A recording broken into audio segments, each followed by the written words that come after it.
बिस्मिल्लाहिर्रहमानिर्रहीम अस्सलाम वालेकुम। तो नाजरीन, अज मैं गंदम के खेत दे विच मौजूद हाँ तो मेरे नाल फार्मर भी अज मौजूद आ ते इहदा भी कोई एक सवाल आ गंदम के बारे जी भाई। जनाब साढ़े गंदम एक हर चीज़ महंगी है। हम्म, गौरमेंट का कोई सानू रिलीफ देगी, साड़ी गंदम खरीदेगी जी। अच्छा हाँ जी, असी बड़े तंग होए पे हाँ, फसल बीज के परेशान हो जाइदा जी। साड़ी कोई गंदम खरीदेगा भी कोई नहीं जी। अच्छा पिछली दफ़ा साड़ी मक्की सी जी, वो भी वही हाल रहा है जी। ऐतकी गंदम आ ते फिर वही हाल है जी। हम्म, सानू कोई ये रिलीफ दिता जाए गौरमेंट की तरफों कि सानू गौरमेंट लेगी साढ़े को गंदम के नहीं जी। लो जी नाजरीन, मेरे सारे किसान मैनू अज सुन रहे आ ते सवाल हर बंदे दे जहन च पिछले 15-20 दिन तो इहो ही आ कि आया साडी सरकार जिहड़ी आ साडी जिहड़ी ये गंदम आ सोने वर्गी इनू खरीदेगी या नहीं। देखो, ये मैं गल बावर करा दिना वा सारे फार्मर नूं कि साडी जिहड़ी गंदम आ ना बिल्कुल दाना दाना गौरमेंट खरीदेगी।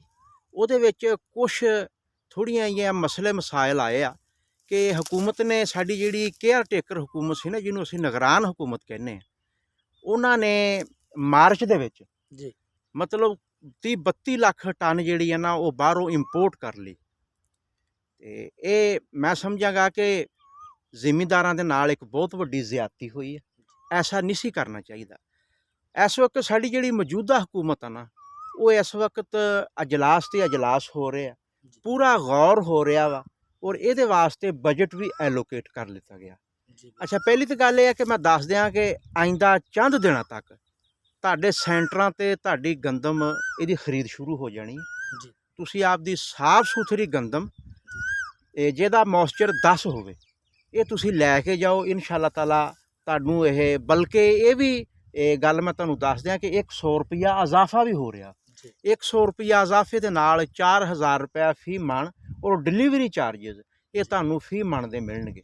ਅੱਛਾ, ਦੂਸਰੀ ਗੱਲ ਮੈਂ ਆਪਦੇ ਕਿਸਾਨ ਭਾਈਆਂ ਨੂੰ ਇਹ ਦੱਸਦਾ ਜਾਵਾਂ ਕਿ ਕੁਛ ਤਾਂ ਮੌਸਮਿਆਤੀ ਤਬਦੀਲੀਆਂ ਹੋ ਗਈਆਂ ਤੇ ਸਾਡੇ ਜਿਹੜੇ ਫਾਰਮਰ ਭਾਈ ਆ ਨਾ, ਉਹ ਬਹੁਤ ਜ਼ਿਆਦਾ ਜਲਦੀ ਕਰਦੇ ਆ। ਅਸੀਂ ਦੇਖਿਆ ਕਿ ਹਾਰਵੈਸਟਾਂ ਦੇ ਜ਼ਰੀਏ, ਰੇਪਰ ਦੇ ਜ਼ਰੀਏ ਕੱਚੀ ਗੰਦਮ ਕੱਟ ਦਿੱਤੀ ਗਈ ਹੈ, जी ਜਿਹਦਾ ਮੌਇਸਚਰ ਜਿਹੜਾ ਨਾ ਉਹ 18-20, ਮਤਲਬ ਜਿਹਨੂੰ ਅਸੀਂ ਇਹ ਨਮੀ ਵਾਲੀ ਗੰਦਮ ਕਹਾਂਗੇ।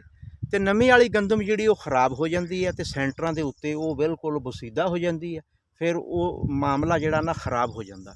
ਇਨਸ਼ਾ ਅੱਲਾਹ ਤਾਲਾ 10 ਮੌਇਸਚਰ ਵਾਲੀ ਗੰਦਮ ਆਇੰਦਾ ਚੰਦ ਦਿਨ ਤੱਕ ਇਹ ਸੈਂਟਰਾਂ ਦੇ ਉੱਤੇ ਤੁਸੀਂ ਦੇਖੋਗੇ ਧੜਾ ਧੜ ਗੌਰਮੈਂਟ ਜਿਹੜੀ ਹੈ ਨਾ ਉਸਨੇ ਬਜਟ ਐਲੋਕੇਟ ਕਰ ਦਿੱਤਾ ਵਾ ਔਰ ਇਹ ਗੰਦਮ ਜਿਹੜੀ ਖਰੀਦੀ ਜਾਏਗੀ। ਅੱਛਾ, ਦੂਸਰੀ ਗੱਲ ਇਹ ਆ ਕਿ ਬਾਰਦਾਨੇ ਦੀ ਜਿਹੜੀ ਐਪ ਸੀ ਨਾ, ਉਹਦੇ ਤੇ ਉਹਨਾਂ ਨੇ ਬਿਲਕੁਲ ਜਾਂਚ ਪੜਤਾਲ ਕਰਕੇ ਇਹ ਕੋਈ 1.25 ਲੱਖ 1.5 ਲੱਖ ਜਿਹੜੀ ਐਪਲੀਕੇਸ਼ਨ ਆ ਉਹਨੂੰ ਸਬਮਿਟ ਕਰ ਦਿੱਤਾ ਗਿਆ जी ਤੇ ਬਾਕੀ ਤੇ ਗੌਰ ਹੋ ਰਿਹਾ ਵਾ ਤੇ ਬਾਰਦਾਨੇ ਦਾ ਵੀ ਜਿਹੜਾ ਮਾਮਲਾ ਵਾ ਉਹ ਵੀ ਹੱਲ ਹੋ ਰਿਹਾ ਵਾ जी ਔਰ ਖਰੀਦਦਾਰੀ ਦਾ ਅਮਲ ਜਿਹੜਾ ਵਾ ਉਹ ਵੀ ਇਨਸ਼ਾਅੱਲਾ ਚੰਦ ਦਿਨ ਤੱਕ ਇਹ ਤੇਜ਼ ਹੋ ਜਾਣਾ।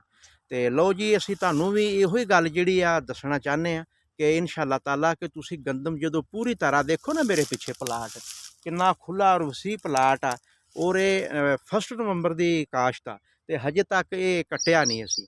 ਤੇ ਹੁਣ ਇਹ ਮੌਇਸਚਰ ਵੀ ਇਹਦਾ ਠੀਕ ਆਏਗਾ। ਹੁਣ ਇਸ ਦੀ ਇਨਸ਼ਾਅੱਲਾ ਹਾਰਵੈਸਟ ਕਰਾਂਗੇ ਔਰ ਰੇਟ ਵੀ ਗੌਰਮੈਂਟ ਕੋਲ ਲਾਵਾਂਗੇ। ਕਿੰਨੀ ਅੱਛੀ ਗੱਲ ਆ।